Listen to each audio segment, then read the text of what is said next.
Tim perancang dari Kementerian Hukum dan Hak Asasi Manusia Provinsi Maluku melaksanakan rapat harmonisasi rancangan peraturan daerah pada hari Selasa 17 November 2020 bertempat di ruang rapat lantai 2 kantor Gubernur Maluku.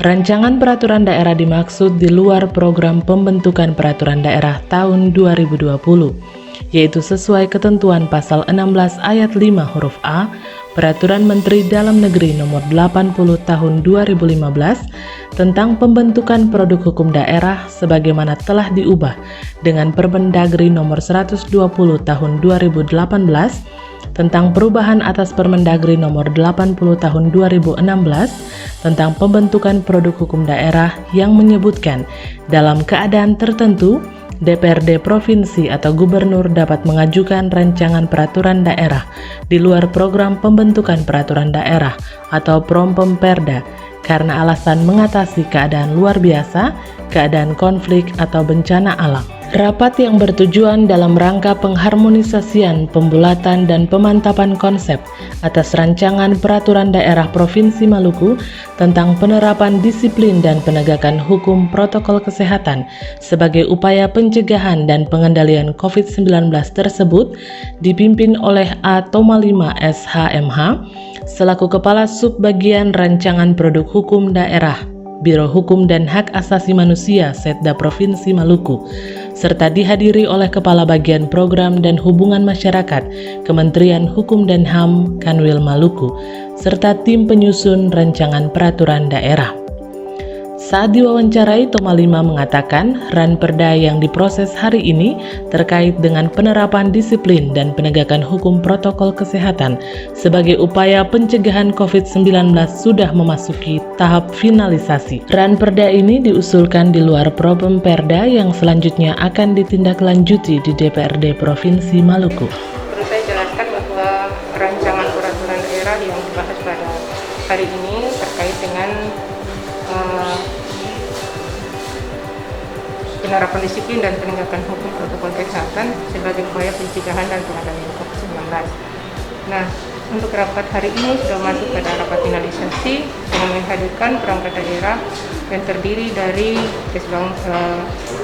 Satuan Polisi Pamung Praja, kemudian dari Dinas Kesehatan dan dari Badan Bencana, dan kami sendiri dari Biro Hukum sebagai Sekretariat Program Pembentukan Peraturan Daerah Provinsi Maluku. Terkait dengan rancangan peraturan daerah ini, dia tidak masuk dalam program pembentukan peraturan daerah atau Prompemperda 2020, tapi dia masuk dalam daftar komunitif terbuka karena terkait dengan peraturan Menteri Dalam Negeri Nomor 80 Tahun 2015 tentang pembentukan produk hukum daerah. Dalam pasal 16 ayat 5 huruf A itu DPRD atau Gubernur dapat mengajukan rancangan peraturan daerah di luar program pembentukan peraturan daerah karena akibat dari bencana alam atau ada kebutuhan yang memang didesak oleh pemerintah daerah. Seperti itu, sehingga rancangan peraturan daerah ini dia tidak termasuk di dalam Prompemperda atau program pembentukan peraturan daerah tahun 2020, namun dia diusulkan di luar Prompemperda tadi.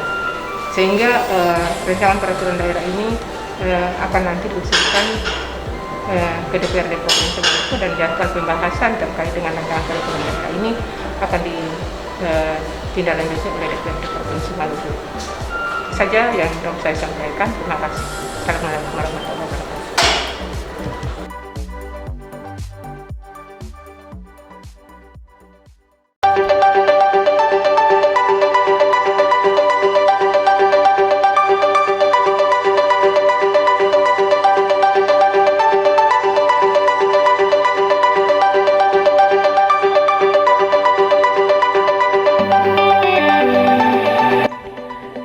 Diskominfo Channel berkesempatan untuk mewawancarai PLT Kepala Dinas Tenaga Kerja dan Transmigrasi Provinsi Maluku, Endang Ponegoro, pada hari Selasa 17 November 2020 terkait dengan bantuan yang diberikan Kementerian Tenaga Kerja dan Transmigrasi Republik Indonesia kepada Jemaat Gereja Protestan Maluku Halong Klasis Pulau Ambon Timur sebuah bangunan balai latihan kerja berbasis komunitas kejuruan kesenian. Proses pembangunan BLK komunitas tersebut dimulai pada hari Kamis 12 November 2020, ditandai dengan prosesi peletakan batu pertama yang dilakukan oleh Ketua Majelis Pekerja Harian Sinode GPM Pendeta AJS Werinusa di lokasi pembangunan Halong Atas, Ambon. Tujuan pembentukan BLK komunitas ini antara lain meningkatkan produktivitas angkatan kerja baik di daerah pedesaan dan pinggiran, memperluas lapangan usaha dan kesempatan kerja, menciptakan pelatihan produksi dan uji keterampilan, serta mendorong jiwa kewirausahaan dan meningkatkan motivasi jiwa mandiri. Pandemi COVID-19 di Maluku memiliki dampak yang cukup luas bagi tenaga kerja. Sebab data terakhir yang dimiliki Dinas Tenaga Kerja dan Transmigrasi Provinsi Maluku, sekitar 205 tenaga kerja di PHK, serta sedikitnya 1.793 tenaga kerja dirumahkan. Sehingga pembangunan BLK ini dinilai sangat penting dan patut disambut baik untuk dapat membantu mengatasi kondisi ini. Kepala Dinas Tenaga Kerja dan Transmigrasi Provinsi Maluku, Endang Diponegoro, menyatakan bahwa Kementerian Tenaga Kerja dan Transmigrasi RI melalui Dinas Tenaga Kerja dan Transmigrasi Provinsi Maluku memberikan bantuan kepada jemaat GPM Halong kelas 10 Ambon Timur sebuah bangunan balai latihan kerja berbasis komunitas kejuruan kesenian.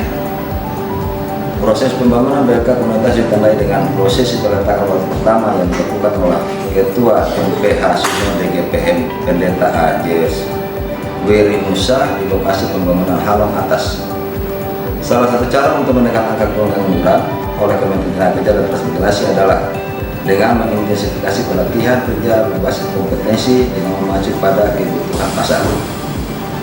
Tujuan BLK komunitas ini antara lain meningkatkan produktivitas angkatan kerja baik yang di daerah pedesaan dan pinggiran, memperluas lapangan usaha dan kesempatan kerja, menciptakan pelatihan produksi serta uji keterampilan serta mendorong jiwa usahawan dan meningkatkan motivasi jiwa mandiri.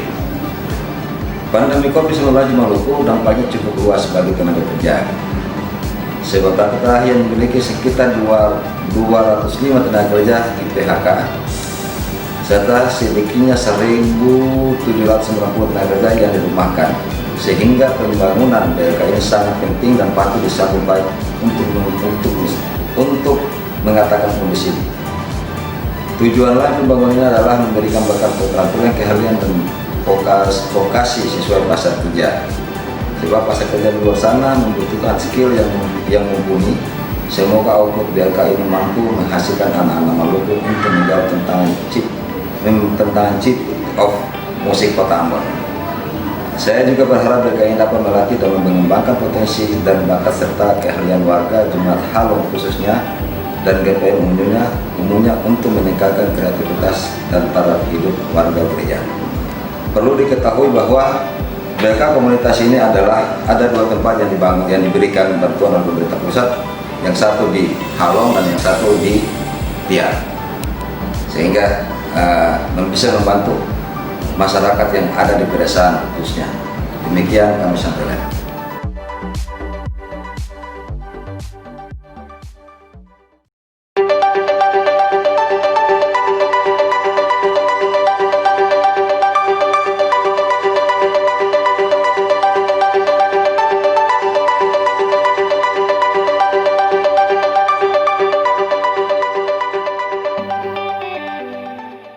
BPJS Kesehatan Cabang Ambon melaksanakan media gathering dalam rangka optimalisasi layanan jaminan kesehatan pada masa pandemi COVID-19, dilaksanakan pada hari Selasa 17 November 2020 bertempat di Hotel Swiss Bell Ambon.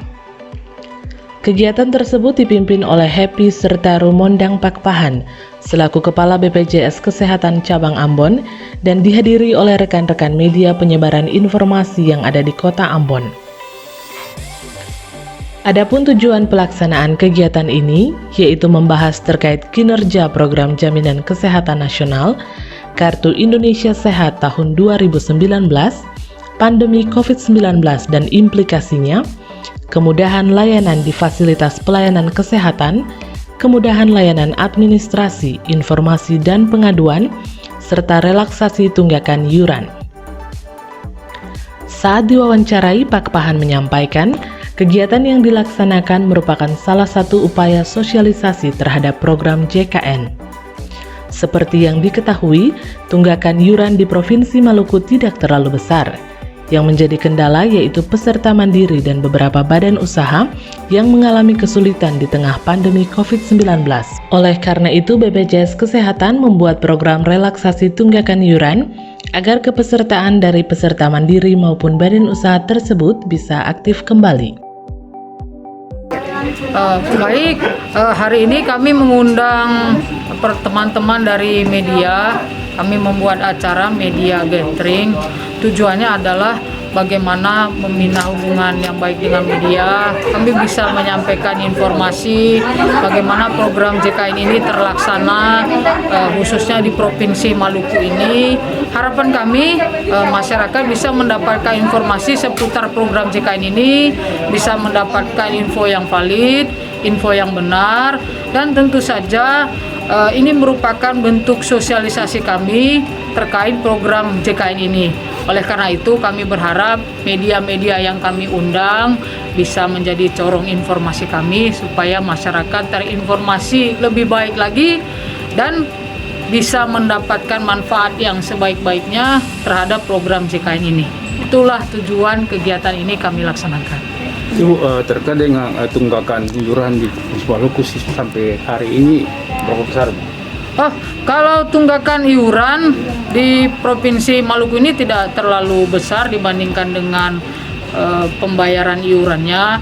Memang yang menjadi kendala adalah peserta mandiri dan juga beberapa badan usaha yang memang di masa pandemi ini mengalami kesulitan. Namun kami memiliki program relaksasi iuran di mana masyarakat dan juga badan usaha bisa mengikuti kegiatan relaksasi tunggakan ini. Jadi cukup membayar 6 bulan tunggakan ditambah bulan berjalan, maka kepesertaannya akan aktif kembali. Lalu sisa tunggakan boleh dicicil dan bisa dibayar sampai dengan Desember 2021. Nah, program ini kami berharap masyarakat bisa segera mengaktifkan kembali kepesertaannya sehingga proses penjaminan dan juga mendapatkan pelayanan kesehatan tidak terhambat.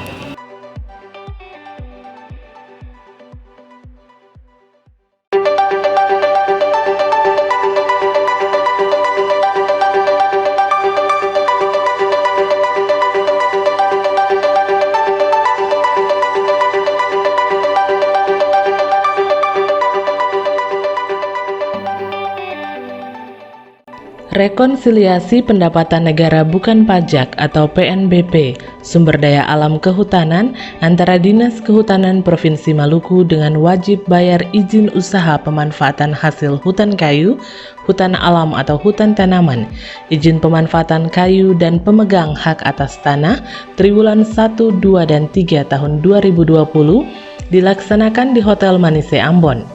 Kegiatan berlangsung tanggal 16 sampai dengan 18 November 2020, dipimpin oleh Sekretaris Dinas Kehutanan Provinsi Maluku, Endang Diponegoro. Kegiatan dihadiri oleh perwakilan Balai Pengelolaan Hutan Produksi Wilayah 14, pejabat eselon 3 dan 4 lingkup bidang pemanfaatan hutan Dinas Kehutanan Provinsi Maluku, pimpinan izin usaha pemanfaatan hasil hutan kayu dan izin pemanfaatan kayu wilayah Provinsi Maluku, beserta peserta rekonsiliasi.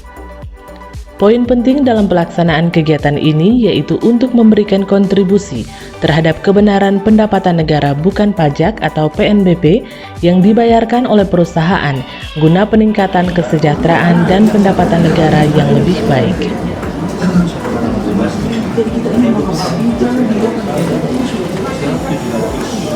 Ya, saya terima Lenone Putih, kami pemanfaatan hasil hutan pada Dinas Kehutanan Provinsi Maluku.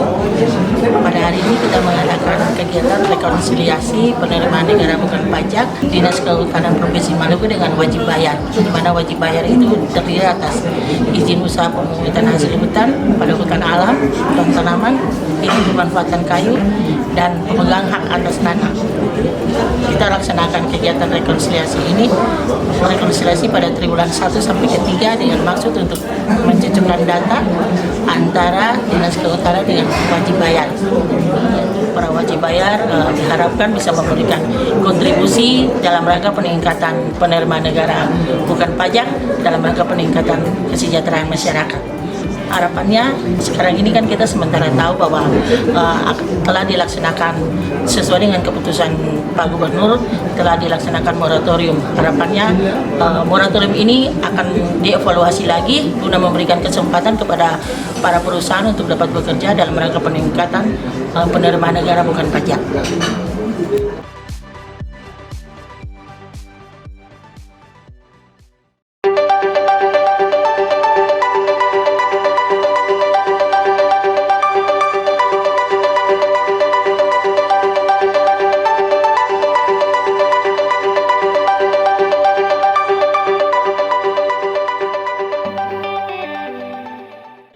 Di masa pandemi COVID-19 ini, berolahraga merupakan salah satu cara untuk meningkatkan imun tubuh agar terhindar dari virus mematikan ini.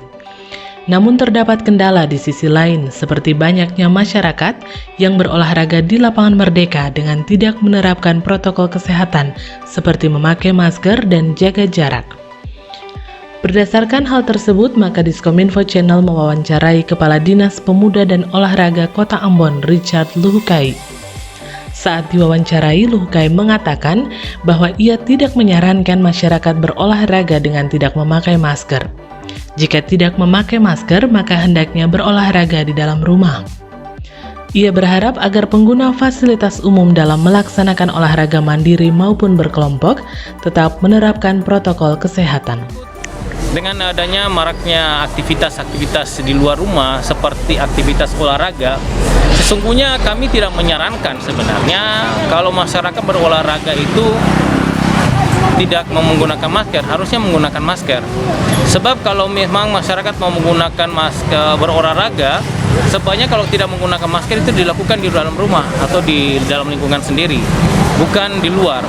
Namun inilah realita yang terjadi. Kami secara bertahap tentunya ini juga merupakan hak daripada masyarakat warga kota, bahwa mereka juga punya hak untuk melakukan aktivitas olahraga, dan itu kami berharap para pengguna fasilitas-fasilitas tempat umum atau untuk melakukan olahraga mandiri waktu berkelompok, kami berharap tetap menjaga protokol kesehatan.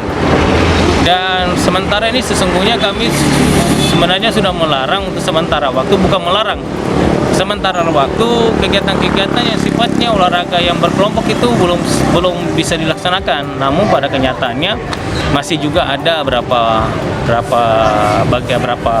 komunitas yang melaksanakan kegiatan-kegiatan berkelompok, dan itu tetap kami pantau terus tiap sore hari.